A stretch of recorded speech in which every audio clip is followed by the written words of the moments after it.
And welcome to Bury Your Bookie. I'm Jeff DeForest. Very happy to have you with us. We intend to do just that today, and we've got a crew that we put together that either will help you bury this guy and or you'll find yourself laughing into the grave as you can get over the toughest of beats by just listening to these gentlemen and the stories that they have. Very illustrious panel. We have Mike Lubie Lubitz, who you're familiar with on Caffeine TV and NoFilter.net. Of course, is my producer and co-host on the Morning Briefing. And let me introduce the crew to you one at a time here, an illustrious panel, as we have fighting out of the blue corner.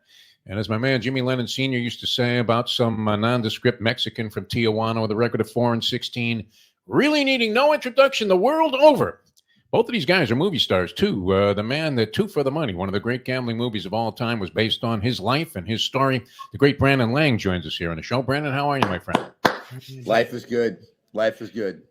And also with us, very distinguished, and this is a guy, you're familiar with his voice. In fact, you're familiar with many voices that this man has produced and done, as his impressions are world-renowned. In fact, I remember in his movie debut, like the day before he got the part, as the guy that was doing all the track announcers in the movie Seabiscuit, I had told Frank Miramonte that, you know what, Frank, you're brilliant. You have a great skill, but unfortunately, it's useless.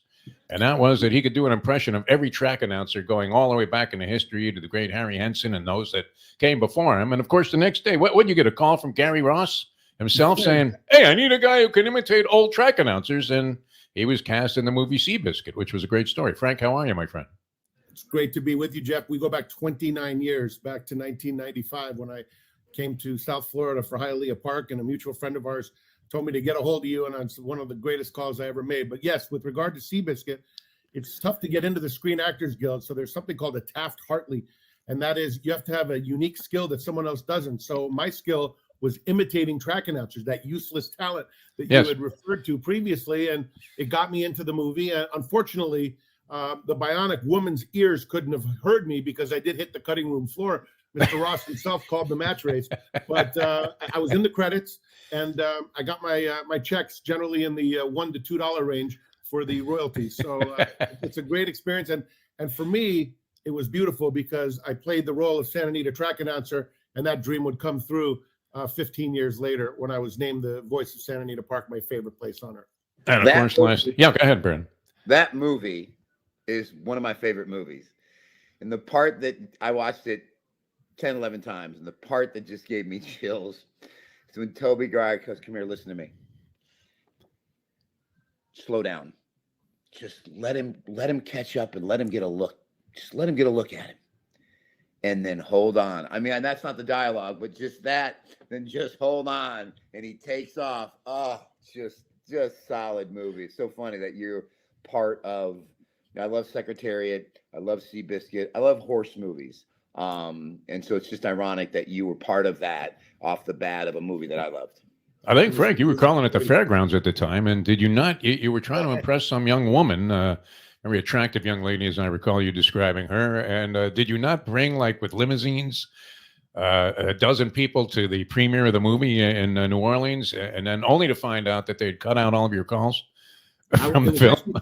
Yes, it was actually, I was working the winters at the fairgrounds in marketing at that time and doing some backup announcing, but we actually were in Shreveport, home of Louisiana Downs, which is Bossier City right next door. But conceptually you're correct. I brought a whole group, and I remember vividly when the graphic came up, it said Santa Anita Park, Arcadia, California. I said, this is it. And then unfortunately, that was it. You were done. And Brandon, you discovered, and we sort of were complimenting this guy about being a part of one of the great gambling movies of all time, Two for the Money. And he was one of the panel of guys that was on the old imitation of the Proline set there. And, you know, they had the Lee Pete character, and then all of the guys like yourself that were handicappers on the show. And one of the guys I thought was played brilliantly by Jeremy Piven. But you tell me that your discovery was that Piven, in actuality, and some people have said this, but you have firsthand knowledge of the fact that Jeremy Piven is a stone prick. He is a stone cold loser. Not likable. Short man's complex. Think he's more important than he is. Just one of those short guys that wants to be big. So because you're short and want to be big, you're just a dick to everybody else. That's basically the bottom line. And as far as Two for the Money is concerned, I listen. I don't have a cameo. I have a cam because I'm not on screen long enough to get to O. Okay. So and in my scene, Al is walking down the sidewalk. I shake Al's hand. Matt, after he gets the valet, comes and Al's introducing me to Matt, and I actually had a line. Mr. Anthony, nice to meet you. Of course, Pacino speaks over me. Now, if you get down close to the TV and you turn the volume up as high as possible, you can hear me say, nice to meet you, Mr. Anthony. But of course, Michael Corleone and Tony Montana, they had to talk over me, and what are you going to do? It's kind of like Vito Antuofermo's role in The Godfather, right? Nobody can figure out what the guy actually said in the movie. All right, you wanted to start as a matter of introduction, and it's great to have these two guys on Bury Your Bookie because they've been doing it for a long, long time, and many times also they have been represented in the form of a corpse, as there are some really tough beats out there. And Brandon, you were saying that maybe as a matter of introduction on Bury Your Bookie, what we talk about a couple of the toughest beats of your life, or maybe one. And you have one. I know it's a lengthy story. I don't know if you can do the Reader's Digest version, but I would imagine it's a whopper, having known you over the many years that we have. Well, you know, I speak fast, so I can do the Reader's Digest version in a very fast. It's arguably the worst college basketball bad beat you're ever going to hear in your life. We never remember the games we win. We only remember the bad beats that brought us to our knees. And it was Duquesne and Penn State. I got Duquesne at home plus 7.5. It's a tie game with 5 seconds to go. Lamar Stephen goes to the rack. He lays it up. It's a definite charge. They call a block. So Stevens is going to the line.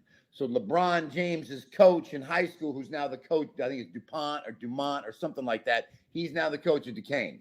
Now, with 5 seconds to go, Lamar Stevens is going to the line, and now you can see he's going crazy to the official. Now, I'm like, no T, don't do it, no T. Well, guess what? Here comes the T. Well, now he knows they fucking lost the game. Now he knows that there's no way they can do anything but lose this game. So you know it's coming.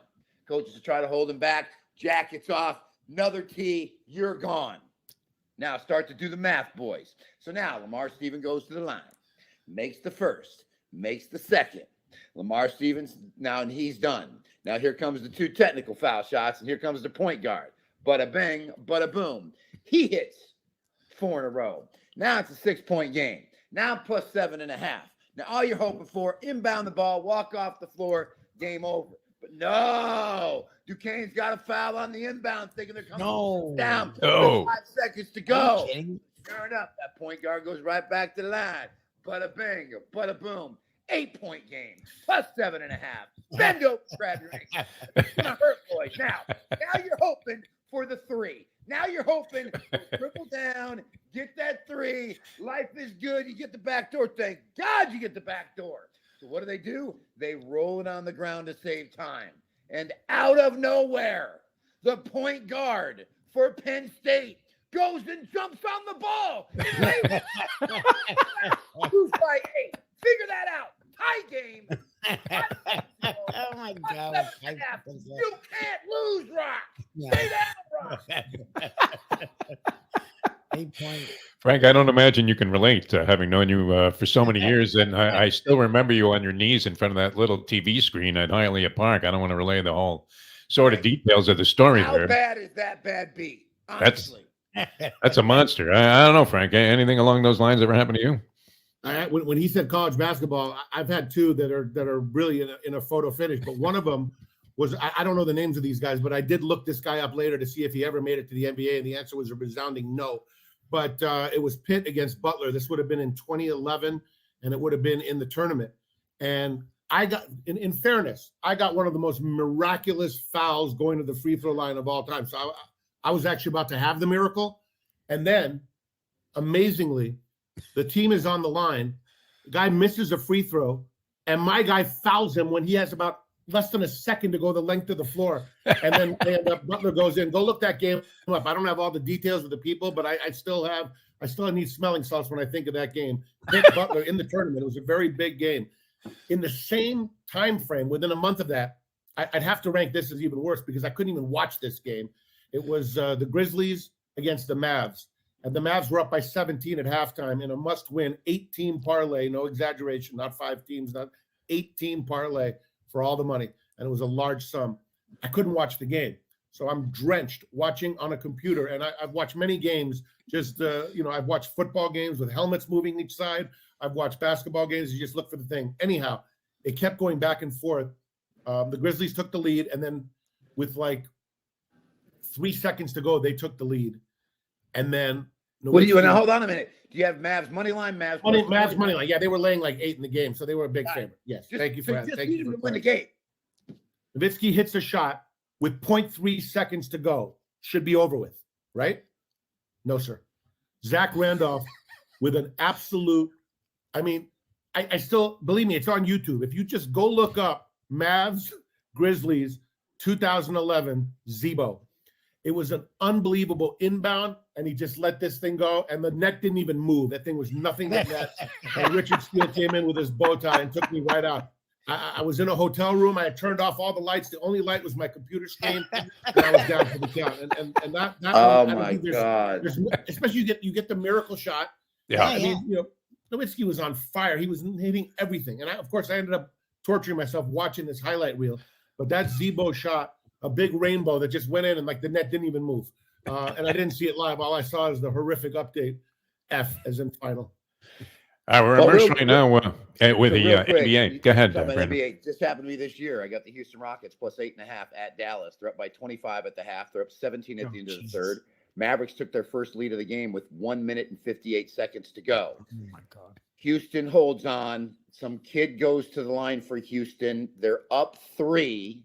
With 7 seconds to go. All he has to do is make one of two, 85% free throw shooter, misses the first, misses the second, Mavs hit a 3, win by 11 in OT. You can't make this up. You just can't do it. They never show those guys on the ads for FanDuel or DraftKings.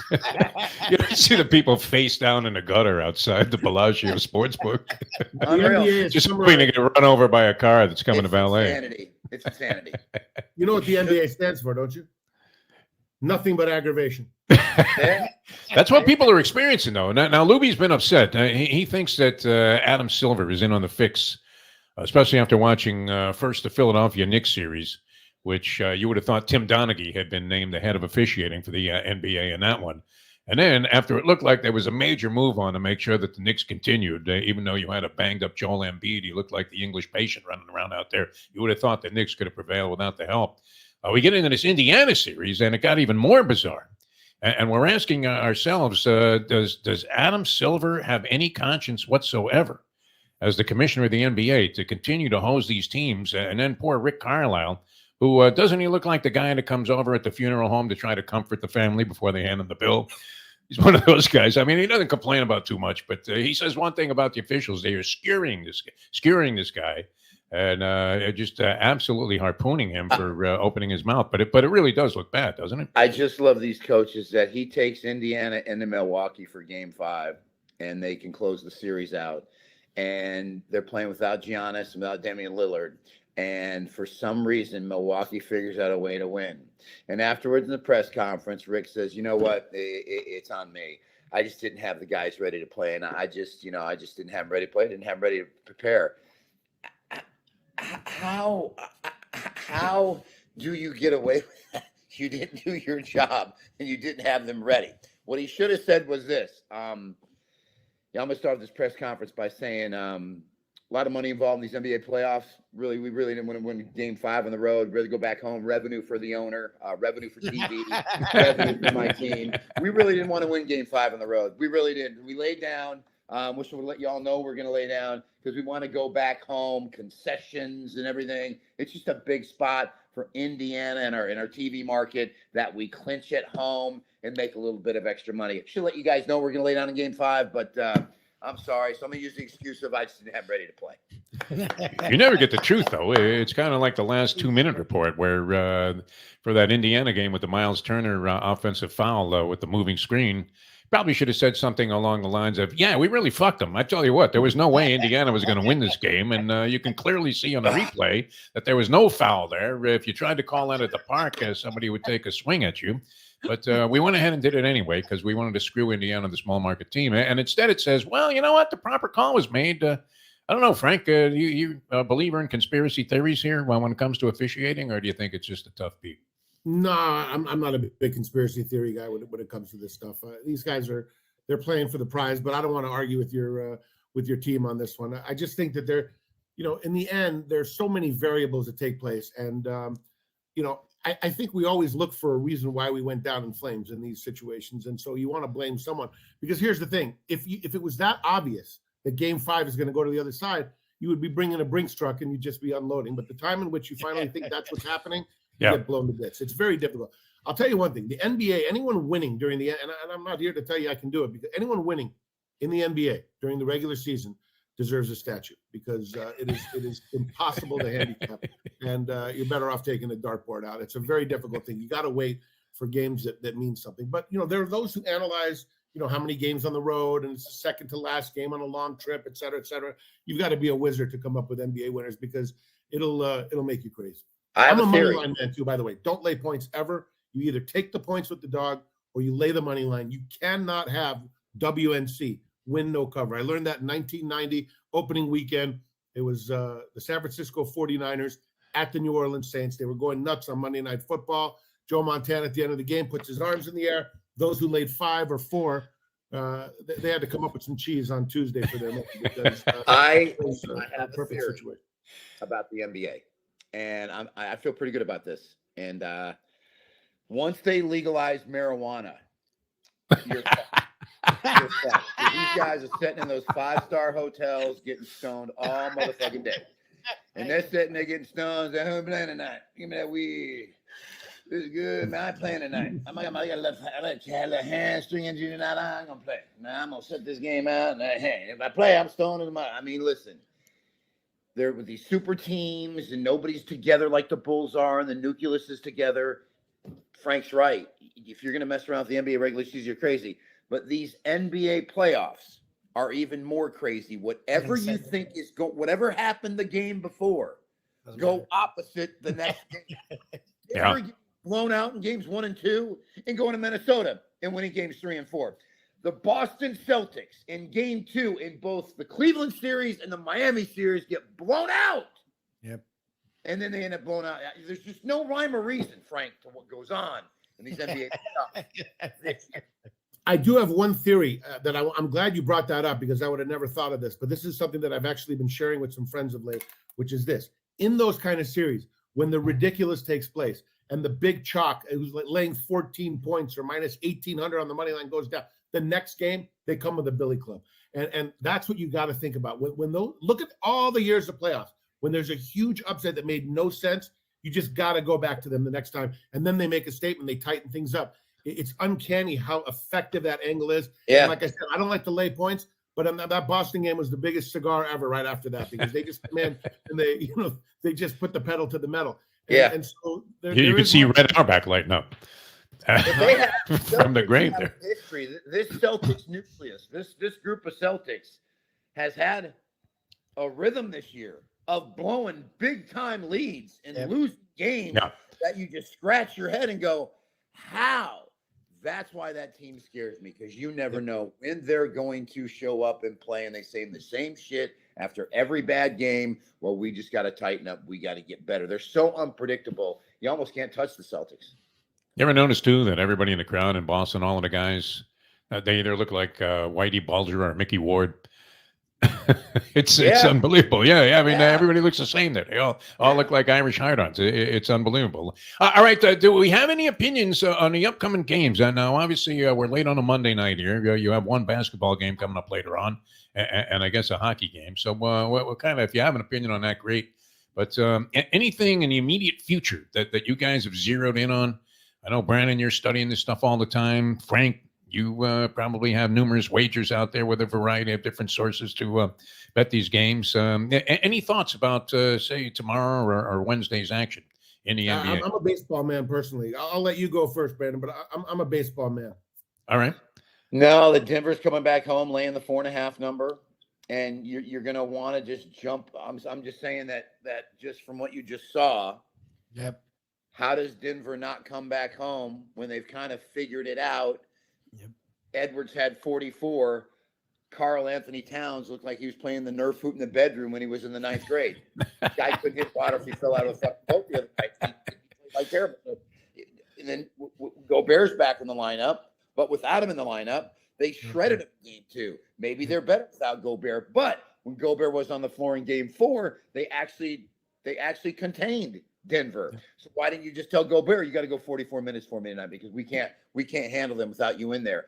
Coaching, they're begging you to take Denver. You just blew Minnesota out twice at home. How's that line not 6.5? Now it's 4.5. They are begging you to take Denver. Now let's flip it to the Knicks. They are so banged up. And if OG doesn't play, they're begging you to take Indiana in game 5. But here's Indiana once again going on the road into game 5 with an undermanned team like the Knicks, laying 3.5. It's just so unpredictable. You can't touch it. I do think Minnesota and Denver goes under the posted total in game 5. I think the intensity of the game, the pressure of the game, I think they're both teams are going to be tight. I think you have to play under the posted total in game 5 if you're Denver and Minnesota. That's the only opinion I have. All right, so looking at Denver and Minnesota, which has been a surprise. I was ready to write Denver off, and then they pulled that stunner in game 3 after looking like absolute shit in game 2, which was impossible to foresee. Two of them, games 3 and 4. Yeah, it was an amazing turnaround. They were anointing the next Michael Jordan. Where's all that commentary? I mean, that Michael Jordan? Right out the window, and a lot of money went up in smoke, I would imagine, in that ball game. So, Frank, you're following baseball. We had one piece of phenomenal inside information that we relayed to people on one of our previous gambling endeavors here on NoFilter.net and Caffeine TV. From a very solid source, a guy who is just as noble and loyal to the Marlins organization as anybody that we've ever known. He has defended them at virtually every turn, been affiliated with the organization almost since its outset. And he calls me and he says, you know what? If you were ever going to do anything in your gambling life, and this guy's not a gambler, bet the under this year, that it was going to be a disaster. 79 we had that at. They get off to, I think they're like 11-30 now, and playing a solid 225 baseball. But are you seeing anything there, Frank, that we can relate to, especially with the upcoming week? Absolutely. First of all, the Marlins owe me nothing. That comeback when they were down 5-0 in the 9th will go on as one of the greatest W's I've ever experienced. That was something special to watch. I mean, I took a peek to see what the score was after just basically being sprawled out. And next thing I know, it's 5-1, second and third. They left the man in too long. And then it was surreal. I'm watching on, I sweat baseball. It's classic. MLB.com. So when you have the other team, what you need is the blue dot to show up. In-play runs. There's nothing better than IPR. In-play runs. And, hit batters, the whole thing. So it gets to 5-5 in the bottom of the 9th. And the biggest miracle ever. They're one pitch away from, closing the door. And, of course, it goes to the 10th. They give up one. And then they come in for a 76 trombones, final 76 for the Marlins. So they owe me nothing. They were great in that particular matchup. They met the right team in the Rockies for that situation. Didn't the Marlins come back and beat the Yankees like 9-8 in a game? The Marlins? Yeah. Marlins this year, I don't think they played the Yankees yet, did they? Yeah. I don't remember that. Okay, Who did the Yankees play where they blew a big lead and lost 9-8? You got us on that one, Brandon. You know what? I was probably involved in that affair. I'm not sure exactly what it was. Yeah, obviously none of us took that beat. No, a guy posted an Instagram video where he had the Yankees in that game. It was like a 10-team parlay for like $1 million, and that was the last game of the parlay. Yankees blew an 8-2 lead or an 8-3 lead and lost 9-8. Oh man, I actually could feel that man's pain. I have some vague recollection of that. The Yankees almost did it again yesterday. That was special. 6-0. Next thing you know, it's 6-5 with the bases loaded. That was a special treat. Again, I have not seen a period of time like the last few weeks as to how flammable these games are. The Pirates Cubs games the last 2 days. I mean, those are like, you can't even believe it. What took place in both of those affairs. And then you get the two guys that are absolutely just throwing beach balls down the middle of the plate between Chapman and Alzolay. I mean, it ends 5-4F. I don't know what the total was in that game. It would have been fitting if it was 8.5, because that thing was never going over until the relievers came in. I'll tell you this. I like the Cardinals tomorrow night, Tuesday night. I like them. Sonny Gray, remember, in his last game was the first time he showed any kind of weakness, but his catcher was out. But the thing is, Detmers for the Angels is getting absolutely blown to bits in his last few starts. And so this is more an against play. And in cases like this, I might want to take the Cardinals and then take the over. The over-under is 8. If you score 3 and you lose 4-3, it's a painful thing. If you score 4, you're in a free ride, Cigar City, USA. And I think the Cardinals at the Angels are the right play. I've been following the baseball very closely, and it's been flammable. But look, when these guys get hot, they're great. And when they get cold, you got to get away from them. That's just what, they always say about the old streak line about, you follow teams and they win 3 or lose 3. Yes. Yeah. Yes. And well, if you look at most teams right now, you're going to see 5-5 in their last 10. Very rarely do you even see a 7-3. It's been pretty even. There's been a lot of big chalk out there. And I think maybe that it might be time to start laying the wood against the A's. The A's had some fun, but I think in the end, it'll come back to form. That's what usually happens to me in baseball, is that it starts to even itself out. When things are a little out of whack, it starts to straighten itself out. And it's hard to lay big wood, but you might want to start laying it against the A's. Hasn't it changed dramatically, though? I mean, you used to look at the pitching line and you figured the starter was going to be in there for 7 2/3, maybe even go the distance. And now you're lucky if the guy goes 5 innings. Which dramatically, I would imagine, changes everything about trying to handicap a game. You know how many times I almost went and jumped on a plane to fly to that city where the baseball team is, to just get to the bullpen guys and go to the game the next day and just want to jump in the bullpen and start beating folks? Because how many times I had lost games on bullpens, and you just 3-run leads, 4-run leads. You lay the run line minus a run and a half. You're up 4 going the 9th. Guy gives up 3-run homer. They win by 1. It's just, I just can't handle baseball now where bullpens, they sit there half asleep for 6 innings. Just kind of, you'll see them in the bullpen like this. Then they get the phone call. They wake up. They stress. They got nothing to do. Probably out partying all night. They come in. They got to get 3 outs. They give up 4 runs. Yep. By the way, this just came across. Might influence that game with the Knicks coming up against the Pacers. The Knicks have just signed Anthony Mason. They're exhuming his body as we speak. They may even bring Willis Reed back from the dead, because they don't have any players set up for this. All right, quick thought. Who's going to win the championships in these leagues?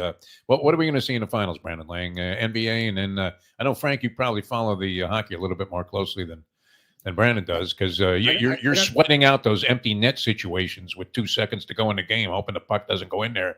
So you get blown out of your under bet. But what do you think, Brandon? Now, how's this all going to shake out? What are we looking at in terms of the Larry O'Brien? I think your NBA champion is the winner of the Denver-Minnesota series. And I think, unfortunately, Minnesota had them on the ropes and let them breathe again. And now the Nuggets, it's pretty much paved for the Nuggets just to win this series. And I don't think Dallas or OKC is a matchup for Denver as well. And then no one's beating the Boston Celtics. They're just, Cleveland's not going to beat them, and the Knicks, Indiana are going to beat them. And you'll get the series that you should have had last year. You should have had Boston and Denver last year, and you didn't get it because Miami upset Boston and basically paved the way for Denver just to beat a Miami team that they were never going to have trouble with. And I think we're going to get that series in that final. If Porzingis comes back healthy, I think the Boston Celtics are your NBA champions. But if they don't have Porzingis, Boston can't beat Denver. That's kind of how I feel about that. Yeah, Lubie's been touting that theory all year long that Porzingis was going to be out and Boston was ultimately going to choke. Any thoughts on the pucks, Frank Marimani? I'm a Vancouver Canucks man. I'm addicted to the Maple Leafs. They're done. I like Carolina. They're losing right now. They were 35-1 before their last game. They're now 25-1. They were going into tonight's game. They're down 1-0 to the Rangers currently. If they could somehow, get going, I thought 25-1, just because they were the biggest chalk burners until it gets to the, they burn chalk like no one I've ever seen between the Maple Leafs and Carolina over the years. How many minus 280s have just absolutely wrecked your parlays? So I'm a Canucks fan. I'm proud of the way they're playing, and I've got to stick with the Vancouver Canucks at this point. In all fairness, I was a Maple Leaf man. I'm addicted to them. And when they went to 20-1 and 40-1, I had to step in just because I can't let a team that has just been torching so many bankrolls come and beat me at a big number. So you know, every year they're 8-1, no matter what ends up happening. And so in this situation, they you know, when I got that kind of number, I was thinking the same thing with Carolina, but I'm going to stick with the Canucks. All right, Brandon, are you betting the golf at all? PGA tournament? I find golf to be a fascinating bet. I've only cashed once, and it was the very first time I entered a golf pool. I think I picked up $1,800 on a $50 bet in a pool for finishing second in the Masters tournament one year, and I haven't cashed another ticket since. So we did have a long time ago Martin Keimer at 45-1 to win the U.S. Open. Figuring that some nondescript European schmink was due to win the tournament. But any thoughts? I mean, you have the Live Tour guys coming in there. You know, you would think that they would want to make some noise, but they were walking straight into the Saudi embassy that was right behind Butler Cabin after the Masters in shame. But do you have any thoughts on this thing, the PGA? Is there a winner that we can put a ring around? Just bet Scotty Scheffler. That's it? Nobody's going to beat him. Nobody. Hits it straight down the fairway. Hits every green, every green in regulation, every fairway in regulation. If he's putting well, no one's going to beat him. He won the Masters. He's going to win the PGA. I think he's 6-1 right now to win the PGA. 5-1 maybe. I've already bet him. I'm just going to ride Scotty Scheffler. He's the best player in golf right now. Nobody can touch him. He might need an infusion of personality, this guy, if he's ever going to be like a big star around the country. And then, Frank, of course, we have the Preakness on tap. We got buried. We couldn't beat a kiss of death factor in the Kentucky Derby. We like just a touch a little bit. I got that through our mutual friend, Paulie. That was my only good opinion in that race. I was against him, but believe me, if you took my overall analysis of the game, of the race, you were definitely at payday loans the next week. We had to reconsider our thoughts, even though we had done some handicapping on this thing, and I had a pretty good source. But then our good friend, mutual friend from FanDuel TV now, Todd Schrupp, came out and very boldly pronounced that he loved the 8 in the Kentucky Derby, and we all got off. That was it. Of course, he finished dead last. Any thoughts on the Preakness? The field came out today with the morning line odds and the post positions. I mean, it's got to be Muth. And here's the good thing: the fact that the Derby winner has entered, Mystic Dan, is going to take a lot of money. Muth buried him before. Muth has been ready for this, and they're ready to roll. By the way, my namesake comes back and runs at Pimlico this week in an allowance race. So get on there. Miramati is the name of the horse. I just got the notification and tweeted it out that Miramati will be running this weekend. So he's going to be about 3 to 5. Go get your 60. Hope for 340, 60 to 70%. By the way, just circling back to the hockey, I realize the Canucks are a huge number. They got to beat the Florida Panthers. Florida is playing some sick hockey right now, and they're going to be very, very tough to deny. So I want to make that clear. But I can't help it. I hope the Canucks can get out of the West and maybe make a name for themselves. But I think it's all about Muth, and it's a huge edge that the Derby runners, instead of getting 4 to 5, you might get 2 to 1. These are the days: the Derby, the Preakness, the Belmonte, the Breeders' Cup. That's where you have your chance to make some money, because you're going to get paid the right number if, in fact, you're correct. I was very bad in the Kentucky Derby this year. I'm embarrassed with my whole analysis of it. But that's where you turn the page. And actually, on days like that, guys who go to the track every day, everyone asks you, who's going to win the Derby? Who cares? I need someone in the 5th. That's exactly right. That's exactly right. Otherwise, it's Tap City by the time the Derby rolls around. How many times have you left before the Derby ran? You know what I mean? Many times. Yeah, you got rabbit ears coming out of your pocket. See, sweetie, let's go. No, don't you want to see the race? Nah, let's get out of here. I've seen enough races in my lifetime. All right, I want to mention one name and just get your reaction here, Brandon Lang, and that would be another guy named Brandon Staley. I say Brandon Staley, you say what? Dumbass. How much money did this guy cost you? I mean, you were giving out the Chargers every week, it seemed like. And every week it was, an experience that you could only have if you went to some extreme, bizarre, sexual deviant club somewhere on the Strip in Las Vegas. Put it this way. If I saw him in public, I would beat him with an inch of his life with a wiffle ball bat, the little yellow one. I would stand before the judge, and the judge would say, "How do you plead?" And I'd say, "Your Honor, I plead guilty due to temporary insanity." And then I would tell the judge how much money he cost me and how he cost me. And if the judge were a gambler, which he probably is, he would feel my pain, and he'd put me in a mental institution for 30 to 60 days, which is fine. I mean, which would be absolutely fine. The drugs would be great. I'd be like Jack Nicholson in One Flew Over the Cuckoo's Nest. It'd be worth a stretch. Some Danny DeVito guy would be my best friend. And I'd have 60 days, three meals a day, good drugs. I'd come out of there refreshed, ready to handicap some games, get after it. So that's kind of my Brandon Staley story of just the things that man did. It cost me money. Maybe the appropriate way to end the show too, Frank. And I don't know if you can do this impromptu on the spot, but I've known you to do even more amazing things in the past. I was thinking that the theme of Bury the Bookie should begin with Rodney Dangerfield explaining to, like, maybe some Godfather type character, which I know you're very adept at doing, that he doesn't have the money and that all he can give him is the juice on a Tuesday morning, somewhere in the graveyard. I took the worst beat ever. I mean, it's just unbelievable. I went up to make a bet at the racetrack to get out of the bear trap I was in for my Saturday action. I walk up to the window. I bet 200 to win on the 3. The teller tears up the ticket beforehand. Knows the horse can't win. I couldn't pick my nose with that. I went to Gamblers Anonymous. They gave me 2 to 1. I wouldn't make it. That's great. You know, you guys, when you talk about juice and you're in Florida, you're thinking oranges. I'm thinking if we could just pay 2 points a week, it would be a bargain. What's 104% in the year? On the street, that's an absolute steal. So if you could just let me pay the juice. I'm due to get hot. I promise.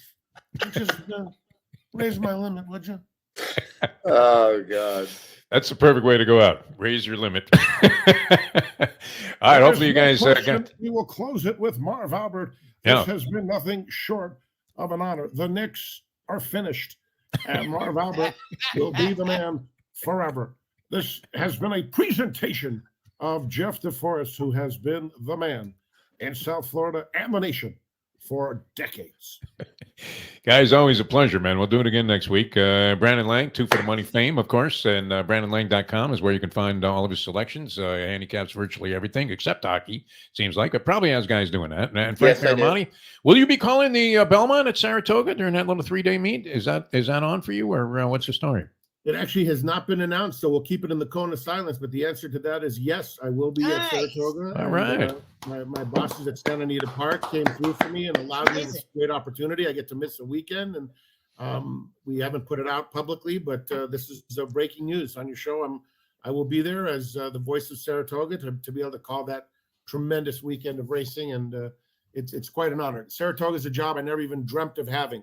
And for me to be there, it's just, and now to get a call in American Classic, it's just off the charts. And Defo was there my first days at Hialeah. You guys should know that he came up to the booth. I had just met him through our friend Mighty in California, and he came up and he said, "Mighty, listen, I'm hearing things down there that it's exclusive." And so, he was basically telling me, come with it.